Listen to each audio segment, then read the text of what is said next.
எல்லோருக்கும் வணக்கம். Kannur squad test batch 14 என்னைக்கு ஸ்டார்ட் ஆகுது அப்படின்னா ஏப்ரல் 9ஆம் தேதி ஸ்டார்ட் ஆகுது. அதாவது வர புதன்கிழமை ஸ்டார்ட் ஆகுது. ஸோ இதுக்கான ஃபீஸ் வந்து 999 தான்.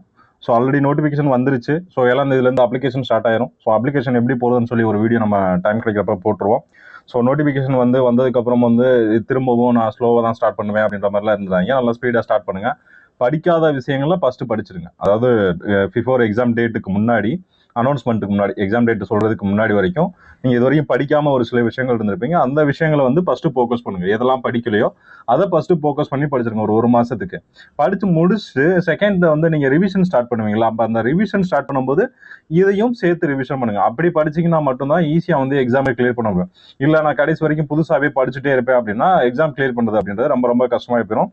ஸோ வேக்கன் 1299 வந்திருக்கு. ஸோ ஆல்ரெடி சொன்னோம் 1350 வேக்கன் கன்ஃபார்ம் அப்படின்னு சொல்லிட்டு நம்ம முன்னாடியே சொல்லியிருந்தோம். ஸோ அதே வேக்கன் தான் வந்திருக்கு. ஏப்ரல் மாதம் வரும் அப்படின்னு நம்ம ஏப்ரல் மாதம் அனௌன்ஸ்மெண்ட் வந்துடும். மே மாதம் அப்ளிகேஷன் ஆகுன்ற மாதிரி தான் சொல்லியிருந்தோம். ஸோ அதே மாதிரி தான் இப்போவும் வந்திருக்கு. அப்ளிகேஷன் 13 வரைக்கும் கொடுத்துருக்காங்கன்னு நினைக்கிறேன். ஸோ அதனால் ஒரு பல்க் வேக்கன் வந்திருக்கு. இதுக்கப்புறம் இது மாதிரி ஒரு வேக்கன்ட் எஸ்ஏல போடுவாங்களா அப்படின்றது ரொம்ப ரொம்ப டவுட்டான ஒரு விஷயம் தான். ஸோ அதனால் நல்லா ப்ரிப்பேர் பண்ணுங்கள். ஈஸியாக கிளியர் பண்ணிடலாம்.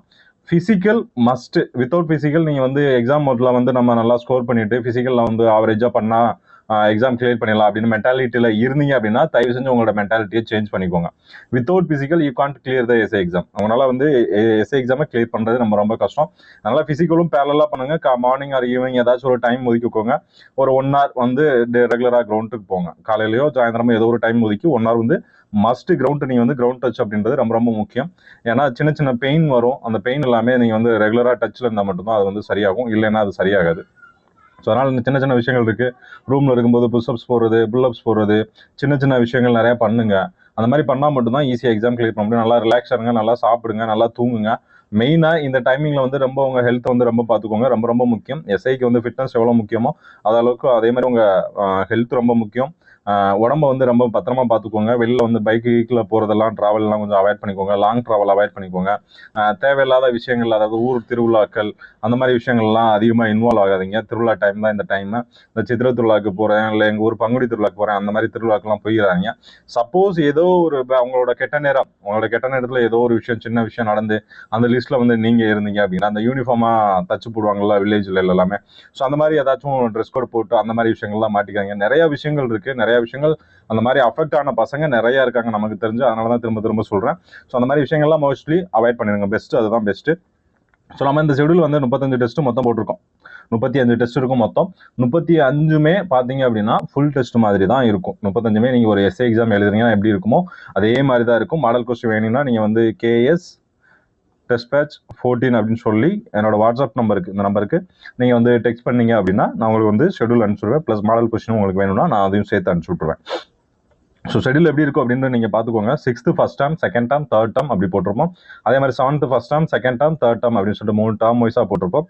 ஸோ நீங்கள் இதில் ஜாயின் பண்ணீங்க அப்படின்னா கண்ணூர் ஸ்குவாடு 2.0 கொஸ்டின் உங்களுக்கு ஃப்ரீயாக கொடுத்துருக்கோம். அதுக்குள்ள ஷெடியூலும் நம்ம நிறையா போட்டிருக்கோம்.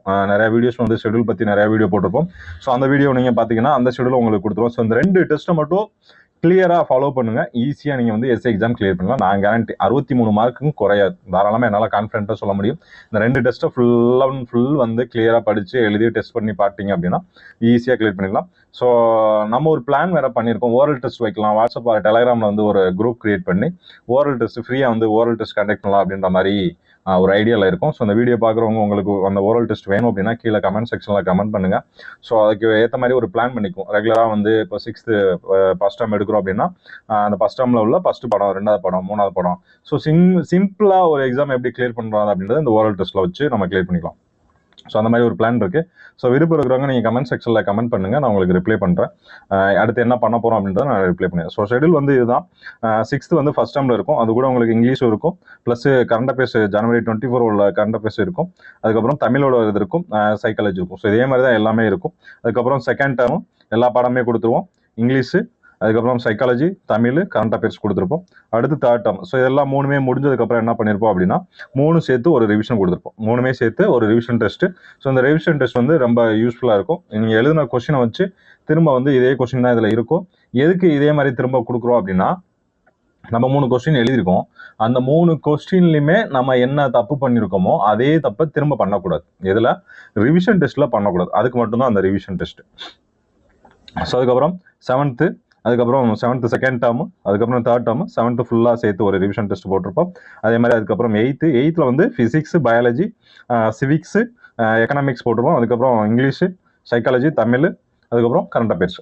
ஸோ இதே மாதிரி போட்டிருப்போம். 7th 2 டெஸ்ட்டு போட்டிருப்போம். அதே மாதிரி chemistry, history, geography, English, psychology, Tamil, current affairs கொடுத்துருப்போம். ஸோ இதெல்லாம் சேர்த்து 8th மட்டும் ஒரு ரிவிஷன் டெஸ்ட்டு, 6, 7, 8 சேர்த்து 3 சேர்த்து ஒரு ரிவிஷன் டெஸ்ட்டு. ஸோ அது கூட என்ன இருக்குன்னா தமிழ் எலிஜிபிலிட்டி டெஸ்ட்டும் ஒன்று இருக்கும். ஸோ 9th இதே மாதிரி தான் பிளான் பண்ணியிருப்போம். சேம் மெத்தடில் தான் இருக்கும். ஸோ 9th எல்லாமே சேர்த்து 9th ஃபுல்லாக ஒரு ரிவிஷன் இருக்கும். 10th அதே மாதிரி தான் பிளான் பண்ணியிருப்போம். ஸோ 10th எல்லாமே சேர்த்து 10th ஃபுல்லாக ஒரு ரிவிஷன் டெஸ்ட் இருக்கும். 9th 10th மட்டும் சேர்த்து ஒரு ரிவிஷன் டெஸ்ட் இருக்கும். அதுக்கப்புறம் 6 to 10 ஒரு ரிவிஷன் டெஸ்ட் இருக்கும். அதுக்கப்புறம் அது கூட தமிழ் எலிஜிபிலிட்டி டெஸ்ட் இருக்கும். ஸோ அதுக்கப்புறம் என்ன பண்ணிக்கோணும், 11th 12th வந்து புக் பேக்கு, பாக்ஸு, மேலும் தெரிந்து கொள்ளுங்க, அந்த புத்தகத்தில் உள்ள பட்டை தீட்டப்பட்டுகள், ஹைலைட் வேர்ட்ஸ், அது மட்டும் தான் நம்ம ஆட் பண்ணியிருப்போம். ஸோ அதெல்லாம் சேர்த்து ஒரு டெஸ்ட்டு. 11th ஒரு 4 டெஸ்ட் இருக்கும் ரிவிஷனோட சேர்த்து. ஸோ அதே மாதிரி 12th ஒரு 4 டெஸ்ட் இருக்கும். அதுவுமே ரிவிஷனோட சேர்த்து தான் இருக்கும். ஸோ எல்லாமே ஆட் பண்ணியிருப்போம். ஸோ கடைசியில் எல்லாமே 11th 12th சேர்த்து ஒரு ரிவிஷன் டெஸ்ட்டு, 4 ஃபுல் டெஸ்ட்டு. இது கூட உங்களுக்கு கர்னூல் ஸ்கோர் 2.0 உள்ள ஒரு 3 டெஸ்ட்டு. ஸோ மொத்தம் 7 ஃபுல் டெஸ்ட்டு. இந்த 7 ஃபுல் டெஸ்ட் போட்டாலே போதும், ஈஸியாக எக்ஸாம் வந்து கிளியர் பண்ணிடலாம். ஏஜ் எலிஜிபிலிட்டி பற்றி நிறைய பேர் டவுட்டு கேட்குறீங்க. ஸோ அதுக்கு ஒரு வீடியோ போடுவோம், நோட்டிஃபிகேஷன் வச்சு அதுக்கு ஒரு வீடியோ போட்டுருவோம். டைம் கிடைக்கும் போது அதுக்கு ஒரு வீடியோ போட்டுருவோம். வேறு எதனாலும் டவுட்னாலும் கீழே கமெண்ட் செக்ஷனில் கமெண்ட் பண்ணுங்கள். இந்த ட்ரைனிங் எப்போ வரும் அப்படின்னு சொல்லி ஒரு சிலர் கேட்குறீங்க. அது எக்ஸாக்டாக தெரில. நான் உங்களுக்கு மண்டே வந்து தகவல் கேட்டு வந்து மண்டே வந்து உங்களுக்கு அப்டேட் பண்ணிடுறேன். ஸோ இந்த exam July end August first வீக்கில் எக்ஸாம் இருக்கலாம். ஸோ அதுக்கேற்ற மாதிரி ப்ரிப்பேர் பண்ணிக்கோங்க. ஜாலியாக படிங்க, ஃப்ரீயாக ரிலாக்ஸ்டாக படிங்க, ரொம்ப ஸ்ட்ரெஸ் எடுத்துக்காதீங்க. என்ன டவுட்னாலும் எப்போனாலும் தாராளமாக கால் பண்ணுங்கள். Thank you all.